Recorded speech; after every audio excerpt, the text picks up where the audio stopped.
Hello guys, for today's vlog ay maaga kami nag-intindi ni Jerome kasi papunta kaming Puerto Galera para i-celebrate yung birthday ko. And bago kami sumakay ng van papuntang Puerto ay kumain muna kami sa McDo ng chicken ala king kasi na-miss namin, and nag-take out kami sa Jollibee para kainin namin sa van pag lunch namin.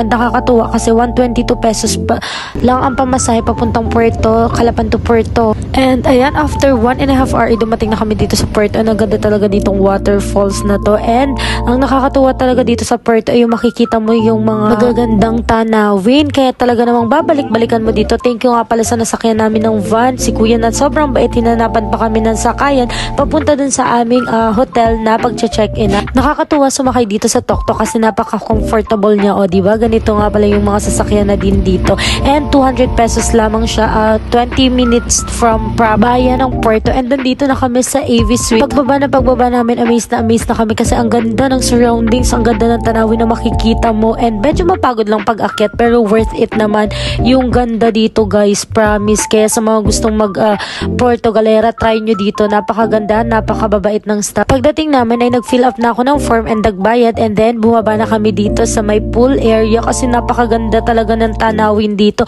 Kaya kayo, wag na kayong manghinayang mag-travel kung ikakasaya nyo naman. Medyo napaaga nga yung dating namin and hindi na kami nakakain sa van kasi nga napasarap yung tulog namin. Kaya dito na lang kami kumain. And then, after namin kumain ay umakyat na kami dito sa taas kasi ang ganda din ng tanawin dito sa taas nila. Ang sarap kumain dito, tas ganyang view yung makikita mo. O diba? Sobrang ganda and napakaganda din ng pool area nila guys. Ito yung makikita nyo sa taas pag kayo dun kumain sa may reception area nila. Tingnan nyo, sobrang ganda and sobrang hangin dito and nakaka-relax talaga. Ang maganda din dito ay tahimik dito sa AV Suite. Worth it talaga yung ibabayad nyo dito, promise. Ito ay isa sa mga i-recommend ko. And after nyan ay nag-decide kaming mag-swimming muna kasi 2 PM pa yung check-in namin. Napaaga nga yung dating namin. And tingnan nyo naman, super nag-enjoy kami dyan kasi bukod sa mag-swimming ka na, may enjoy mo pa yung view na makikita mo. And umorder na nga pala kami ng Hawaiian pizza dahil merienda time. And grabe, sobrang sarap ng Hawaiian pizza nila guys. O diba? And mango shake. And ayan, kumain na muna kami and napagod kami sa pag-swimming. Ayan, sakto lang naman dito and buti na lang hindi sobrang init. May enjoy nyo kumain dito bukod sa magandang view. Masarap na pagkain. Sa pakiramdam na nagagawa namin to kasi dati pangarap lang namin to pero ngayon unti-unti na namin natutupad. Kaya magsikap lang talaga kayo para sa mga gusto nyo. Lalo na kung katulad namin kayong maluho. Char, o diba? Ang mahalaga, pinaghirapan nyo at hindi nyo pinangutang. Kaya naman deserve talaga namin to. Ayan, after namin maligo ay nag-check-in na kami and this is our room for 3 days and 2 nights. Napakaganda and napakalinis and ang bango guys, promise. Worth it talaga yung binayaran namin at hindi kami nagsisi. And nakakatuwa, nakuha namin to nang naka-promo pa. Buti na lang sumakto sa birthday ko, diba? Advance birthday celebration ko nga pala to, kaya kami nandito sa Puerto. And ayan, o diba? Hindi naman masama minsan mag-celebrate ng ganito, lalo na hindi naman natin maibabalik yung oras, pero yung pera, kikitain pa natin yan. And ito nga pala yung aming kama, tigisa kami ni Jerome dyan. Ay char, hindi man, 2 beds lang talaga yung room namin na nakuha. So ayan, naka 2 to 3 hours yata kami ng tulog. And ayan, paakyat na kami sa taas para kumain naman. And ito yung view pag gabi.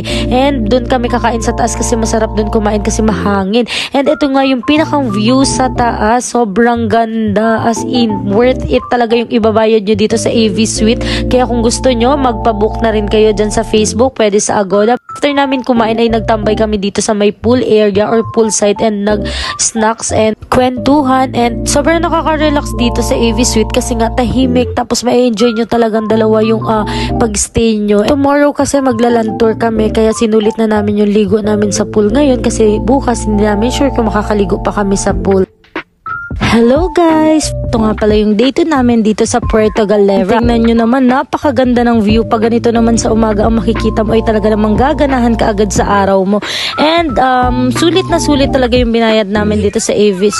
Kung ganito naman kaganda ang makikita mo sa araw-araw ay talagang sarap maglandian. Char! And ayan, maaga nga pala kaming gumising para sulit na sulit naman and para makita namin yung sunrise. Ayan. And then, naglakad-lakad kami dito sa buong resort. Naglibot-libot kami dito and nakakatuwa lang dito guys kasi tahimik na yung kung gusto mo talagang mag-relax, peaceful, talaga namang dito ka pumunta sa AV Suite. Hindi man siya overcrowded and napakaganda and napakalinis dito and mababait din ang staff dito kaya promise ito ay isa sa mga i-recommend ko kasi dami nang napag-check-in na namin, isa ito sa mga gusto namin and ayan, tingnan nyo naman, nandito naman kami sa may poolside kasi nga ang sarap magtambay dito bukod sa tahimik na may magandang view at malalanghap mo talaga yung sariwang hangin and after nyan ay naligo na kami at nag-intindi dahil ngayon ay magla-land tour kami. Thank you nga pala kay Grally na tinulungan kami na makahanap ng land tour package na talaga naman sulit and worth it. O diba, outfit check, pack, sino ka dyan? And nag-breakfast muna kami before kami umalis kasi mayroong complimentary breakfast and ayan, papunta na nga pala kami sa unang destination namin sa land tour, sa waterfalls. Ayan, thank you nga pala kay Kuya and then nandito na kami sa waterfalls and natuwa ako, may pa-instant human drone naman. Tingnan nyo kung gaano kaganda and sulit naman. Tingnan nyo naman, diba, pak, may pa-transition din naman and hindi na kami ng problema sa mga pictures and videos kasi ang ganda ng kuha and pwede pala kayong mag-swimming dun sa tapat dyan, yung may parang fresh water siya dyan. And then after nyan, next destination na kami sa overlooking view naman kami. Diba, sulit na sulit yung land tour namin and then napakabait ni Kuya and siya din yung naging taga-picture namin and after nyan, dito naman kami sa Playang Munti pero hindi na kami bumaba kasi nga mapagod na and then nandito na kami ngayon sa may Muelle na Heritage Park and ang ganda guys dito sa Puerto kasi dati nung nagtatrabaho ko dito wala pa ito dito and ngayon ay sobrang ganda na talaga and ang linis dito sa Puerto kaya naman babalik-balikan talaga ito ng mga turista at saka ng mga katulad namin na talagang gustong mag-relax and mamasyal kasi napakaganda talaga dito sa Puerto Galera. Kaya kung nagbabala kayo, magpabook na kayo kay na Kuya Sammy ng land tour nila. Diba, sulit na sulit guys, promise kami. After nyan, bumalik na kami sa resort, nag-photoshoot and kumain ng cake. The part 2 naman na papunta na tayo sa ating land tour and sinundo na kami dito sa aming hotel na pinag-i-stayan nung kasama namin mag-land tour and ayan, diba, aura muna before kaming bumaba. Thank you nga pala kay Grally na tumulong sa amin para makakita ng affordable land tour and ayan, papunta na nga pala kami pero dadaan muna kami sa White Beach para magpa-braid ako ng buhok and dun sa pinsan ni Gralin kaya sa mga gusto dyan magpa-braid ng buhok dito sa Puerto Galera, kontakin nyo lang sila. Nandyan din sa video yung kanilang contact number. Kung sa gustong magpabook ng land tour, ng island tour, meron din dyan. And nakakatuwa lang pag yung feeling, pag nagpapabraid ka, parang feeling mo talaga turista ka, ganun. Diba? Kaya magpa-braid na rin kayo kay ate pag pumunta kayo dito sa Puerto Galera. Habang naghihintay kami, matapos yung aking is nakita ko to and parang feeling ko gusto ko sana siyang itry kaso wag na lang kasi nakakatakot. And ayan, tapos na yung aking braid. Tingnan nyo naman, sobrang ganda niya guys. Feel na feel ko yan dyan. And ang dami ko nakita dito mga kakilala ko. And before kami pumunta sa aming land tour, ay nagpicture muna kami dito sa White Beach. For only 20 pesos lang pala, pwede ka nang magpicture doon. Only picture na yon. Kung gusto nyo nga palang mag-land tour or island tour, i-contact nyo lang si Kuya Sammy. May number siya dyan sa video. Ayan, Sammy Garcia. At napakabait. Masasabi kong sulit na sulit talaga yung binayad namin dito sa land tour. Bukod sa nag-enjoy kami, ay napakaganda talaga ng mga tanawin dito sa Puerto Galera. Ngayon ay hapon na, nakapagpahinga na kami kaya pupunta naman kami sa White Beach kasi nga gusto namin makita yung mga nagfa-fair dancing. Buti na lang sakto at meron ngayon kasi weekend. Pagpasok nyo ng White Beach ay may nagtitinda na ditong mga souvenirs and mura lang din naman yung mga souvenirs dito compared dun sa mismong beachfront. And eto na nga, ang ganda, na abutan pa namin yung sunset and ang sarap magpalakad-lakad dito sa beach kasi nga white sun siya tas mapino yung buhangin and ayan, lakad-lakad muna kami kasi naghahanap kami ng makakainan pero mas nagustuhan muna namin magtambay dito sa beach area or beach front. And kumain muna kami dito ng snacks, and after nyan ay pumunta na kami dito sa Bathala na ni-recommend ni Geraldine para kumain. And ang ganda na yung place nila, and bukod doon ay masarap yung pagkain nila. Sulit na sulit naman for its price.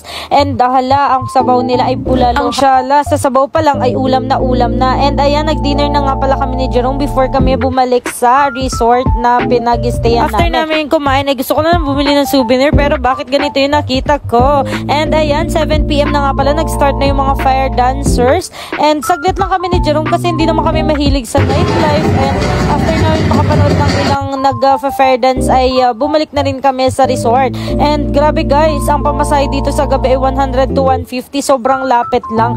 Ay day 3 na namin dito sa Puerto Galera, and check out day na namin. Maaga nga pala kami mag-check out dahil may laro pa si Jerome mamaya. And ayan, ito yung mamimiss ko dito, yung view ng pool. And umakyat na kami sa taas para mag-breakfast. Dito na nga pala kami nag-breakfast para mas maganda kasi yung view dito. Tingnan nyo naman. Yan yung isa sa mamimiss ko. And ito nga pala yung complimentary breakfast nila. And sulit na rin siya. And ang pool nila dito napakalinis guys. Kaya kung nagbabala kayong pumunta dito sa Puerto, ay dito na kayo mag-check-in sa AV Suite. And then after namin mag-breakfast ay nag-swimming lang kami ng 30 minutes, and nag-intindi na kami kasi nga mag-check out na kami. And ayan, super mamimiss ko dito. Medyo bitin lang kami, pero okay na rin. Super satisfied naman kami sa service, sa foods, sa place, and lalo na dun sa mga staffs nila. Talagang sobrang babait ng staff dito, at saka accommodating talaga sila. And bumaba na kami pagka-check out namin. Sumakay na kami sa tricycle. Medyo malayo pa rin kasi ito sa bayan, pero worth it naman. And pagkadating namin ng Calapan, dumaan muna kami sa Robinson para kumain kasi nakakagutom na. Namiss ko nga pala dito yung sago, tapos Angelus ang kapartner ay the best talaga. Sobrang sarap ng beef tapa noon hanggang ngayon. Dali-dali na rin kami ng pagkain kasi may hinahabol kaming oras ng pag-alis ng van. And eto, after namin kumain, syempre hindi namin makakalimutan yung siomay, kaya naghanap naman na kami ng bilihan ng siomay dito sa baba. Pero yung isa dyan nakatingin doon sa Tobis, wala naman binili. Thank you for watching!